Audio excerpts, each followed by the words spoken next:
Okay, everybody, this is Kathy, and I know you were all very interested in hearing from her, so I'm gonna let her introduce herself and see where we go. All right, thanks, Marcy. I'm still seeing your New Jersey screen up. Did Oh, you want to sorry. leave me Nope, there we go. up? All right. Well, good morning, everyone. My name's Kathy Osmondson, and just a brief introduction. I've been working with youth who misuse fire for, I don't know, since the 90s. So I've been doing this quite a while. I started with my local fire department where I was the full-time fire marshal and responder, all of that, public educator, investigator. You know how small towns are in North Dakota. Anyway, so I put together a countywide team, and then I got hired by the State Fire Marshal Division to put together a statewide youth fire prevention and intervention team.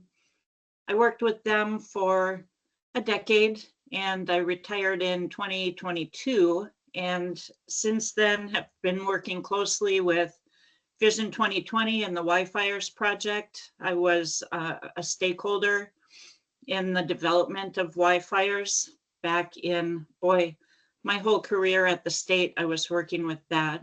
I'm also a contract instructor with the National Fire Academy, specializing in youth fire setting prevention and intervention, but also teaching the whole suite of community risk reduction courses.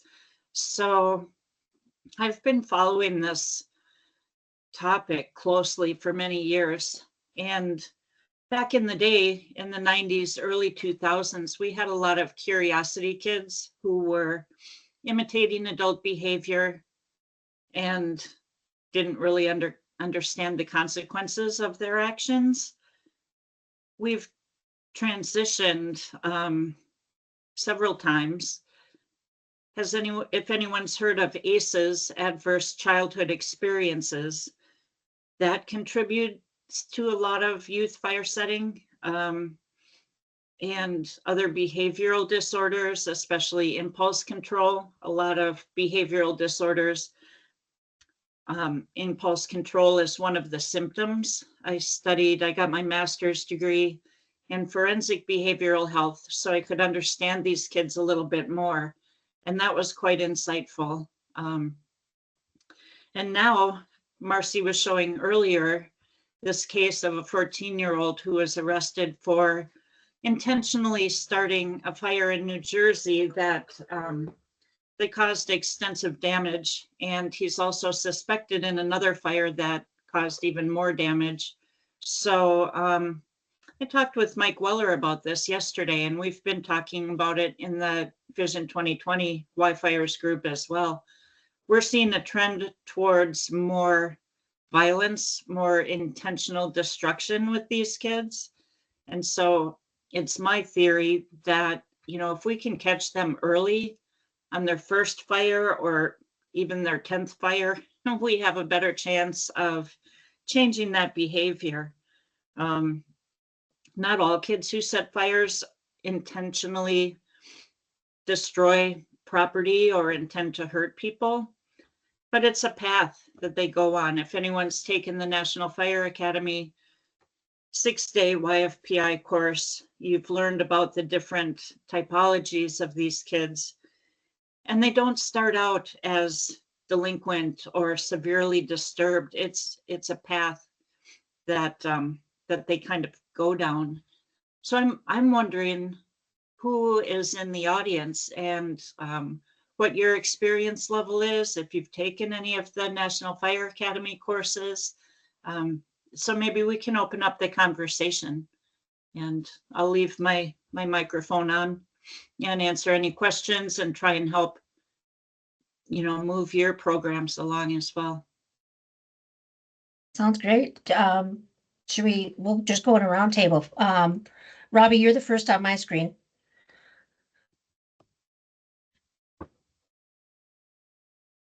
What'd you say? we're just gonna go around the circle and see what kind of experience everybody has with youth fire setting and what questions you might have for Kathy. Robbie's got none. He doesn't have a mic, so I'm Oh, answering okay. for him. Okay. Thanks, Dana. All right, we'll start with Dawn then. Hi, Kathy. So I am Assistant Fire Marshal over in Fargo. My first experience with youth fire setting was actually a class I took over in Moorhead, Minnesota that you had taught. Oh, boy. And since then, it's just been a lot of online. I haven't taken anything out at the National Fire Academy yet, specifically regarding youth fire setting. But our experience here in the city, we kind of struggle with the parent involvement. So we have a youth fire setting intervention program that's all completely voluntary. And from our experience, sometimes we have parents that are willing to get their children involved. We do have connections with social services, and I have reached out like to school counselors before when I have, concern or a parent has actually expressed concern that they want additional help beyond like what we can provide as the educator. But we really, really struggle. I'm just thinking one case in particular that we've had recently is we do see that they may end up being somebody that continues to be in our system. But between the parent and the child, they weren't really willing to receive our help. So I guess from today, I'm just looking for any other direction you may have kind of in those instances. So that's my experience and kind of what I'm hoping to get through you today. Right. And without law enforcement, juvenile justice involvement, if these kids aren't charged, they're not required to go through the program. And often it takes an education for the parents. If little Jimmy's having trouble in math, wouldn't you get him a tutor? Well, he's having some trouble with fire, and we're not here to get him in trouble, but to give him the education necessary to stop the behavior. And it's great that you have social services on board. Mental health is another big one. We're not mental health professionals. We don't diagnose. Even with my master's degree, I'm still just a firefighter. I only do the fire science education with the kids and refer them out. So building those relationships with mental health partners is extremely important and also very difficult. In my experience, that's been the weakest link in all of the programs I've been involved with. So an area to start looking. Early on with the state, I went to a program called Pyrophilia, put on by the American Institute for the Advancement of Forensic Studies.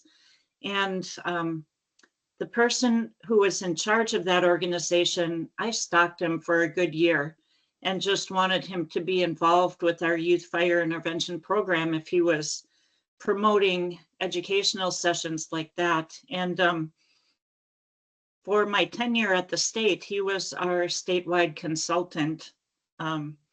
He didn't work with the kids and families themselves, but he worked with the intervention specialists and the existing mental health providers in the fire setting aspect of that.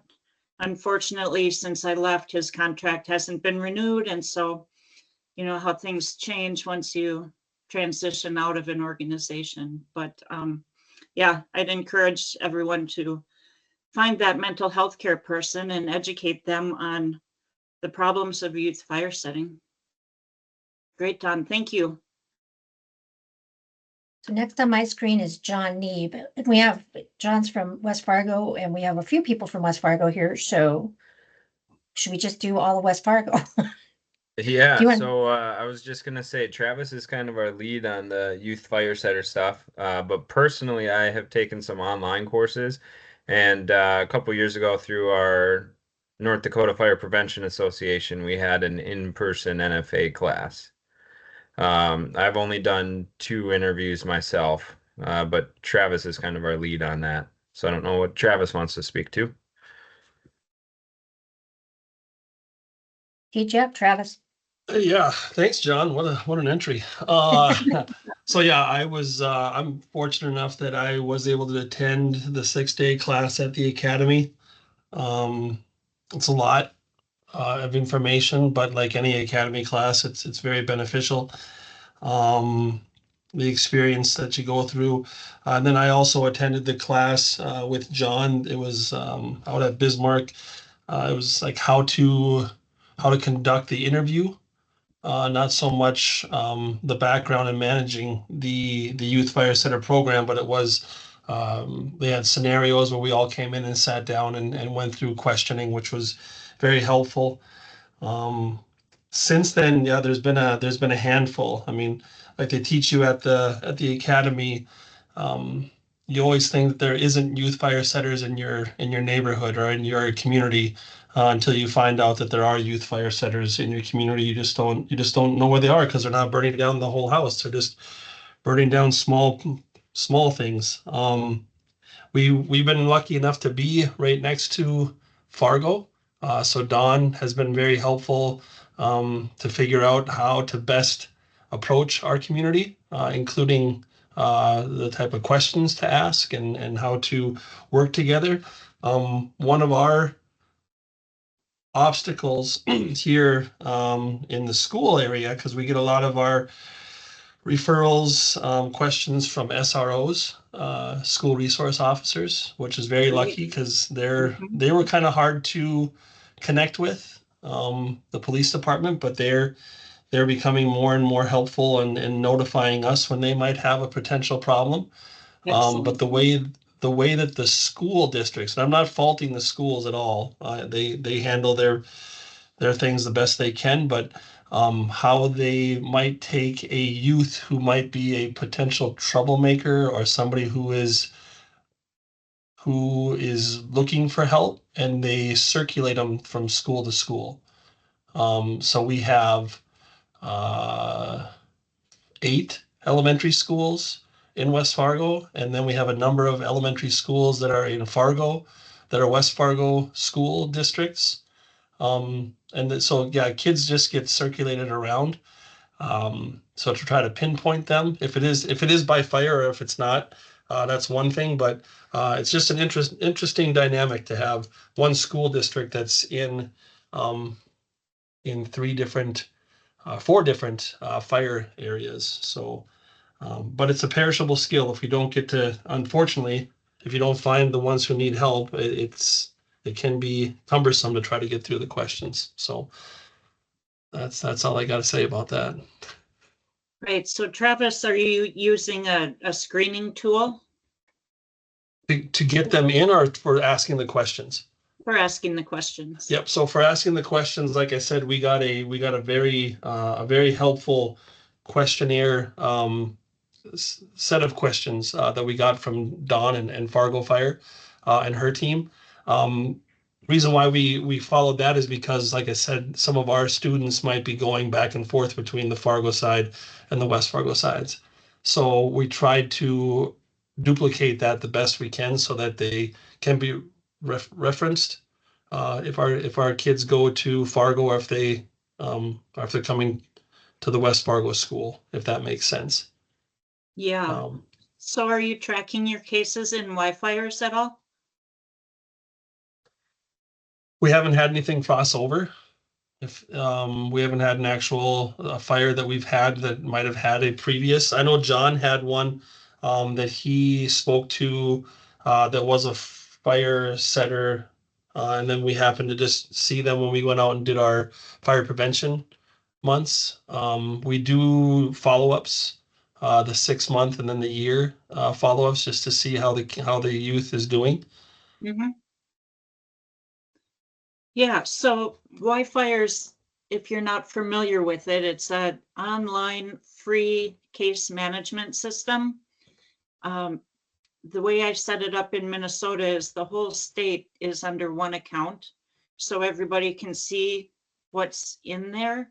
So they can kind of reference and look at the name and see if a child they suspect may have started fires in the past, they can kind of look in that database, if you will, and search that way.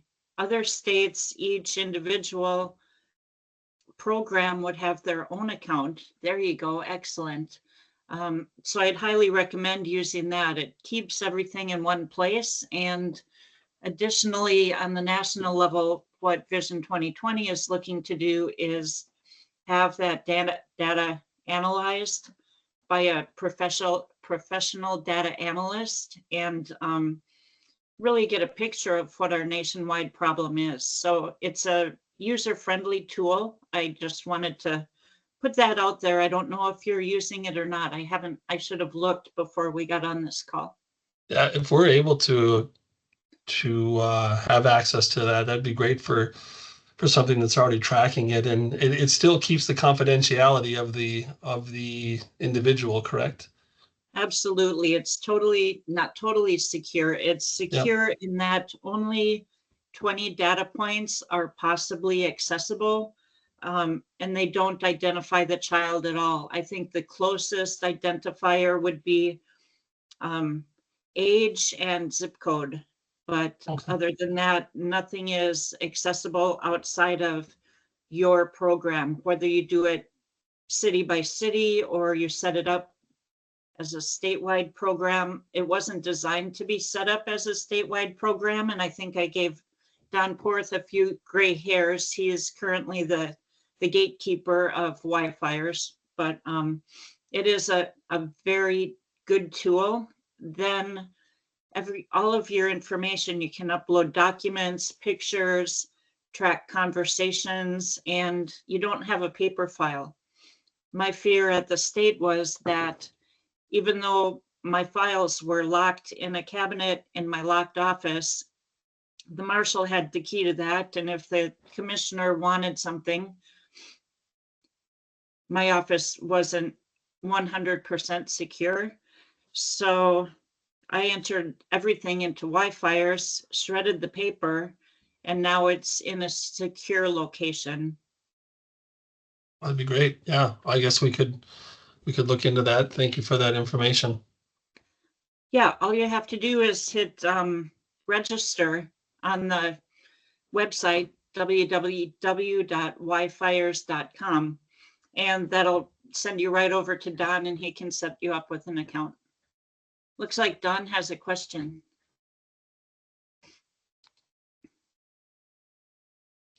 I was just going to ask if that was maybe something that the state could kind of organize for us. I know locally, Travis, in New World, you can create a juvenile jacket. That's what we do here in Fargo. So I think you guys report to New World as well. So we can, it's a juvenile jacket, so it's protected. If there's ever a data information request, it's identified as a juvenile, so that information's not then released, but it allows us to track incidents by that juvenile. But if the state could set up something for us in Wi-Fiers, I know we've talked about it a little bit here in Fargo, but we use New World, so we kind of have that available to us locally. Right, What's and I New guess World, that Don? would, oh, go ahead. Sorry, what's New World? New World's just our NFIRS reporting system. Oh, okay. Sorry, I don't understand. Now my phone's talking to me. Sorry, Kathy, go on. So in Minnesota, the state has image trend free available to all the fire departments, and that's what a lot of them use. So Wi-Fiers can seem redundant as duplicate reporting, but actually it's very different than the NFIRS reporting. NFIRS is a quantitative data source and Wi-Fiers is a qualitative data source, meaning that, you document what kind of intervention was done, whether it was education only, whether it was a referral to another agency, whether that's mental health, social services like that, Or it also tracks the disposition of the case. If the parents refuse to follow through, we'd still enter everything that we had. And that's important data to know how many parents voluntarily follow through with it and how many don't. It also helps you track if the parents refuse to follow through with the program and you see this youth again, you have that information at your fingertips that, all right, on this date you refused. So now it's just powerful data to have that in your back pocket. Before I jump to Minot, so to help me understand, you said that there's no identifying information, right? So the idea is that if West Fargo enters something and that kid moves to Williston, Williston will be able to identify that. I'm not sure how it helps. So in Minnesota, the whole state has one program. So if I enter something here in the metro and someone up in Bemidji has a case, they can see my information Okay, because it's set up as a statewide account. But if you have Okay. your individual accounts, it's a little harder to identify the recidivism trail. And then Okay. if they move state to state, I don't know, it'd have to go through the security of Don Porth, but yeah, so you can see all of your information that's I in see. your account. But the only thing an outside party could sequester from Wi-Fiers are those 20 data points, Okay, which are so this non-identified. group could see it if we set it up as a state. Okay, okay. Yeah. That would be fantastic. We'll have to discuss what everybody thinks of that, but I think that sounds very interesting. So Minot has a few people here. And I always forget that Robbie doesn't have a microphone, but Dana or Brett, you guys want to jump in?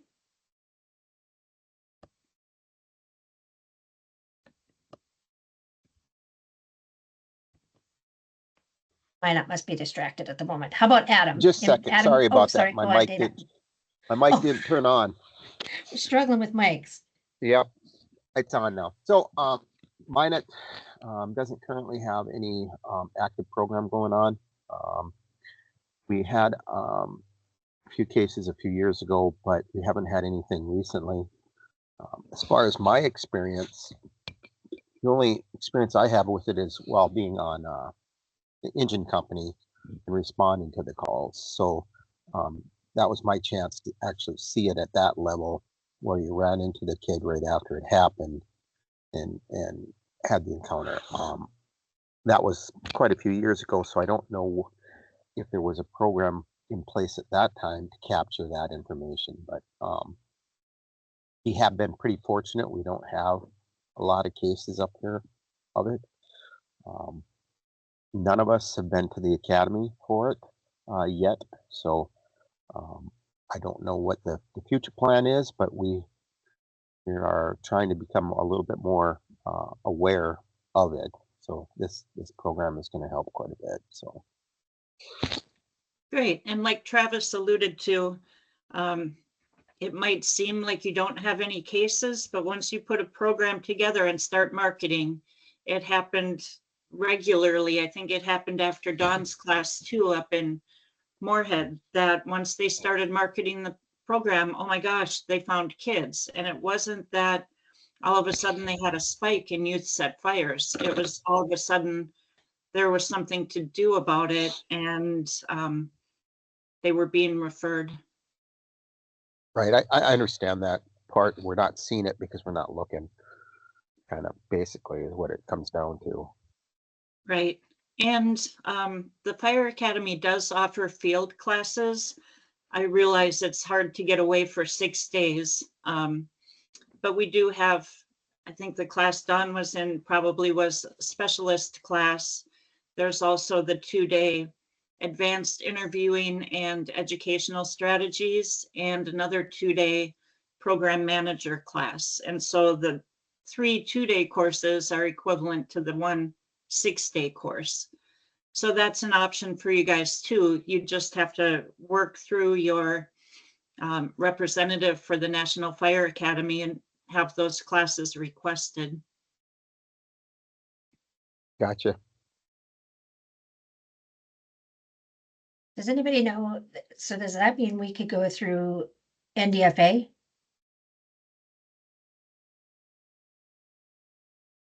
I'll Is sort that a- that out. Yeah. It's kind of Yeah. a random question. Yep, work with, through Rob Knuth. Okay, and he could help us get something like that? Does Yep. everybody think that would be useful? I mean, it sounds very useful to me, but this group would like that? We could pull something together? Okay. If Rob Yeah, gives I you know. any- Go ahead, Don. I was just gonna say, I think we've only had one person go out to the academy and do the full week, and I know we have several here in the office that would benefit from bringing it local. Okay, And Marcy, if you get any pushback about that, states are only allowed so many courses per year, okay, but not all states take advantage of all their courses. So even if you've hit your limit, keep requesting, because you Okay. can some of the courses that other states gave up by not requesting. okay, great. I thought I saw a hand up. Dana, did you have your hand up? I was trying to react and instead raised my hand. I apologize. Oh, no. So you No agree? Yeah. Fantastic. Adam, we haven't heard from Bismarck yet. Hi, Kathy. Yeah, so Bismarck, as well as mine, does not have a program in place currently for youth fire setters. I know Owen has been working with Bismarck PD, trying to get something set up a little bit more so. I don't want to misquote them, but I'm thinking what we do is we refer those cases to PD and they get somebody specialized to help with that situation, is what I believe is what they're doing currently. But I'll double confirm that with Owen to make sure that's what the plan is. I know we talked about it shortly, but my experience limited from fire. I can tell you I worked 15 plus years with at-risk youth for the Boys and Girls Ranch. I did reach out to a few therapists when we're talking about youth fire setter programs. They are not aware of any specific program for youth fire setting. Typically, it's usually an overall problem that's mental health, not specifically for fire setting, is what they are telling me. But we definitely need something in place, and I'm hoping we get more resources and information for this kind of a issue. We have had some in the past in Bismarck that were youth fire setters, so. Yeah. It would be great to find out what your police department is doing Mhm. as far as education. And from the fire side, it's really helpful to, unless they're super high risk, it's really helpful to let them understand how fire works, fire Mhm. science. I mean, it's pretty cool, or we wouldn't all be here. Right. But that's something specific to fire. I don't know if law enforcement would be able to teach that piece of it. Well, as And- far as, oh, go ahead. And it's important that they don't use scare tactics, because Mhm. those don't work and they can have the opposite effect. And Right. PD tends to like to have that power to scare Yeah. people. I guess I'm not thinking PD is doing any education for fire safety. That's kind of on us. And I know we get into every elementary school in the city, every year. There's over 4,000 kids and we talk about fire safety. I'm thinking more so along the lines when there is an actual fire that's a youth fire setter, they go about that as far as the right channel, I guess, getting that kid help that he needs, or she. That's They're kind of what PD's involvement, I think, is. And they're usually he's. If you get a female, that's a red flag in itself. Right. Boys are just dumb. I say that lovingly. And girls set fires for reasons. Girls are more vindictive and there's Mhm. something more going on. And when you get your 2-day courses, by all means, invite your PD to come. We welcome with open arms all the other disciplines. It's not a fire problem. We really need the schools. We need mental health. We need juvenile justice. We need law enforcement. So all are welcome to the table at the Fire Academy courses. And I was gonna ask Travis, how long ago did you take the 6-day out there? I do know that it was before COVID. We were able to go to is it Brazzers? Abraxas. Abrexas, thank you. Sorry about that. I don't know where that other word came in. Abrexas,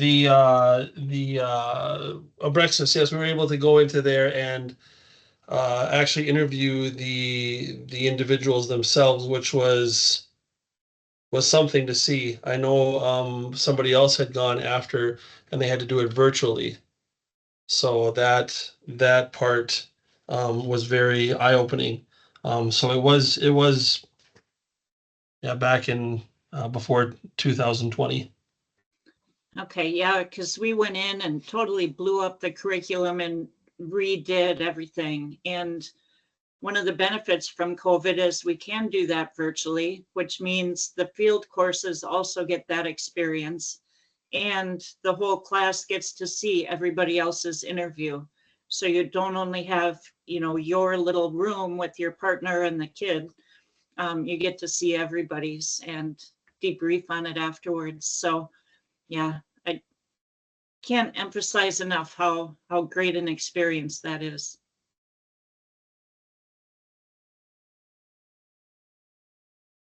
Kathy, I always hesitate to when I look at classes to go to that one because I think I'm not going to be the one that does any interviewing. I'm not going to be out in the field. I'm just very 3,000-foot view of this thing. So I'm not sure if it's appropriate. Does that make sense? I think it would still be appropriate. Okay. At least you'd know what's going on in the field. It sounds like you're maybe more administrative, Yeah. but it still helps to understand what is actually going on in the field and see some examples of it. Okay. Does anybody else have any immediate questions for Kathy or scenarios you want to run by? If not, I'd put it out to the group. What are your next steps now going to be? Are you? I have lots of ideas, but you guys go ahead.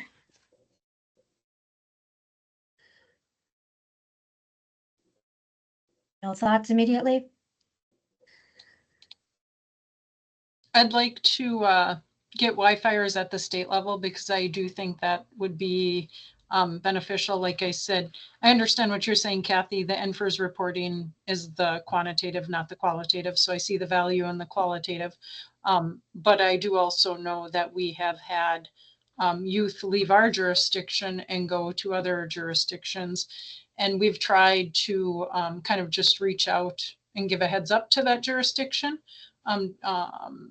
I'm thinking of one youth in particular that had set, I think, 5 fires here in a short period of time, actually moved across state lines. And thankfully we had PD involved and we were able to work across state lines and kind of reach out to that other jurisdiction. So I would really hope that we can get Wi-Fiers kind of at the state level for some of that.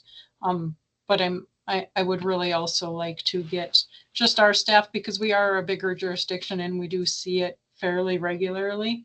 I would like to get more of our staff trained up to a higher level so that we can provide a better service. And I would also, I'm trying to take the next steps and stay integrated with those, our other partners. Like you said, social services. Social services does get kind of tricky because it's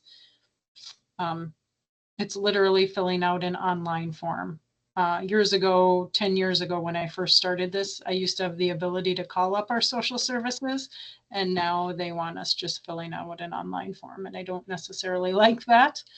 But the process is what it is. But just to be, I've reached out to our schools, each school individually in the past, and I think we need to do that again because there's probably been turnover in the schools. Just so that they're aware of the programs that we have available. So those are kind of our next steps.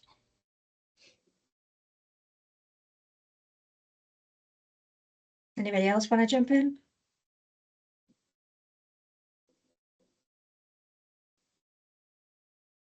Okay, so some of the thoughts that I have are, definitely we'll look into the Wi-Fiers thing. I don't see any reason why the state can't have that. That makes total sense. And that was always the concern, is that how are we talking to each other? There's a database that's already created, so why wouldn't we? So we'll follow up on that. Definitely get in touch with our training arm at NDFA and see what we can do about getting some classes brought in, or how that all works out. I also wanted to talk, there was a couple of you that mentioned online training, so I want to get with you and find out what those are too, because that's anything we can get out there. I'm wondering if we shouldn't coordinate a meeting like this with, like, the SROs or school counselors or something like that. But that led me into a bigger idea of, what if we did a statewide thing and we all got together in a room and talked about this, and we could have, yeah, law enforcement, social services, anybody that we can find in the mental health community that would be interested in having the conversation. Maybe that's the way to go. I don't know. And I don't know what order to do these in, but it seems to me when I start just throwing things at the wall, everything kind of falls into place one way or the other. And on that note, Marcy, don't lose Yeah. your train of thought. No. But on that note, the program manager portion of the Fire Academy training would be great for that, because the final project is actually putting together an action plan for 12 to 18 months to 2 years out, and just, throwing your ideas all out there, putting them all on either post-it notes or some kind of cards like that, and then putting them in order, and you actually walk out of the class with an action plan that's ready to present to whoever you need to present it to, whether it's the chief, the marshal, city council, whoever. And another piece of the final project is a 3-minute speech. So you actually present to the class, and it's a graded activity. You present to your intended audience. So it really helps people who are a little bit shy about public speaking to have that trial run, so that when they get back home, they've already done it, they've gotten feedback, and they are more comfortable talking to whoever they need to talk to get buy-in for the program. Okay. So that might be the answer to our statewide, to having a statewide meeting about it, is to just bring in this class. How many people are normally, how big are these classes? We need to have at least 15 students to make the class run in the field. And I believe it's capped at 24, so Okay. that people have table groups and you work in your table groups, and we try to mix people up. So the table groups are not necessarily just from your jurisdiction, so you can brainstorm across the lines. But then when it gets to the project piece of it, we put the jurisdictions together so everybody's on the same page, working together and not reinventing the wheel. Like it. I'm recording, so I know you've missed a little bit, but I am recording if you want to see it later. Ian just joined us. He's from Bismarck also. Do you have anything you want to ask of Kathy, or? No, not this time. I was just joining in. Sorry, I had an inspection, No. but just It got back. happens. I'll listen to it, Adam. I just asked him and he said, yeah, it's interesting for me for the school portion. So nothing really to add at this time. Okay, sounds great. Thanks. Yeah. That's kind of where I was at. I do have Adam mentioned that Bismarck is trying to have conversations with some mental health providers, and I had a couple of ideas about that. So I will get with them and see if we can find more people that are, I don't know, have some understanding maybe. The one person that I talked to said, yeah, exactly what Adam said. It's more of an overall thing than very specific or specialized. So maybe we'll find another state that has something that's, well, I don't know, Kathy, does Minnesota have a group that they work with on this for mental health? It used to be Dr. Brown, And I'm not aware of any mental health group at this time. In my retirement, I've been working with, and it's interesting, the Minnesota Association of Children's Mental Health, and Jeremy Berger, who's another National Fire Academy instructor and my heir apparent when I retired, went and did a presentation for them last year. So I don't know if there's a similar group in North Dakota. Disappointingly, there were about 5 students in our presentation. So, I mean, people don't understand fire and they don't know how dangerous and deadly it can be. So that's just what little boys do and a phase they'll grow out of. You know, those are more myths, and people just don't understand the devastating power of fire. It's like the whole national paradigm of, oh yeah, smoke alarms are great for you, but I don't need them because that's never going to happen to me. You know, that's kind of the public's CRR mindset. It's like, yeah, that's fine for you, but I don't need it. I don't know how we change that attitude in order to change behavior. If you can answer that, that's the $1 million question. All right. Anybody else?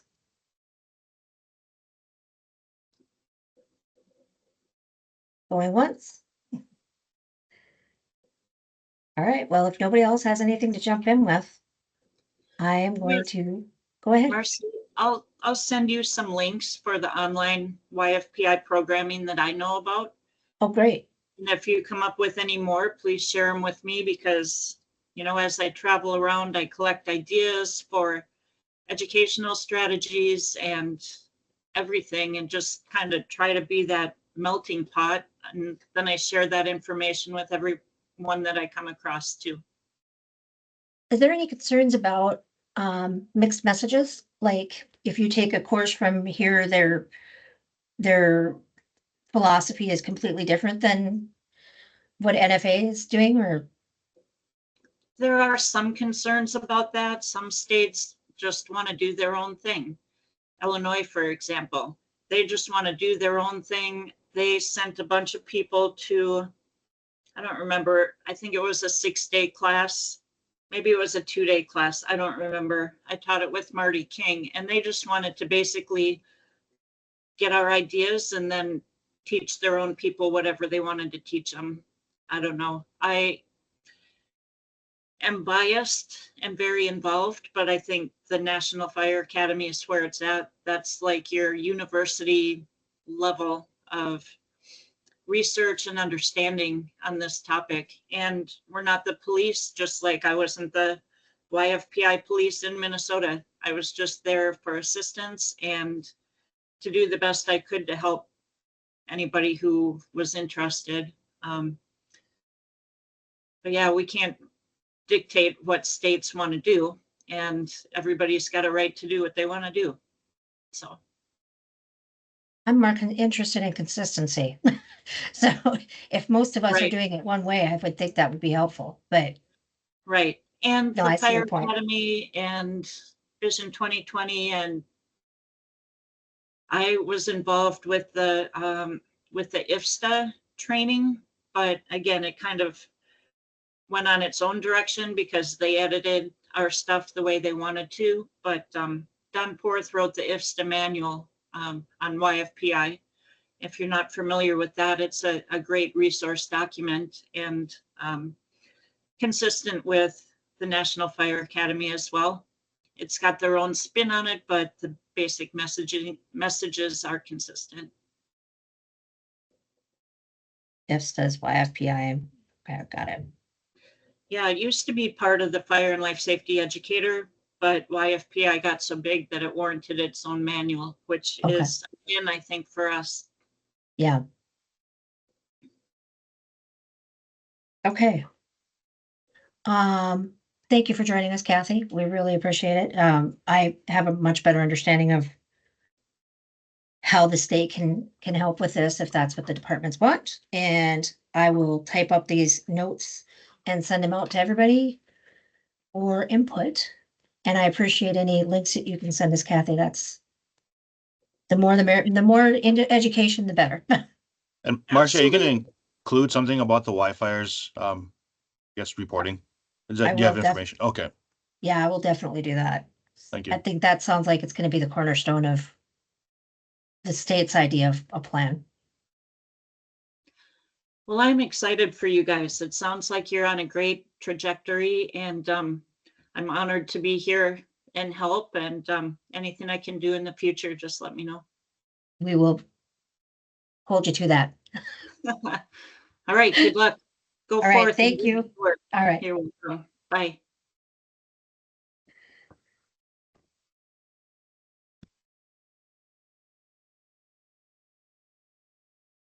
Okay, she's gone. Anybody else have anything they want to jump in with?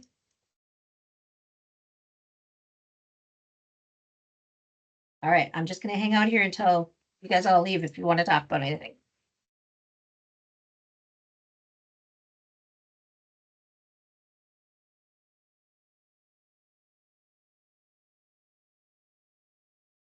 Thank you, Marcy. Hey, you bet. Thank you. Have a great day. You too. Bye-bye.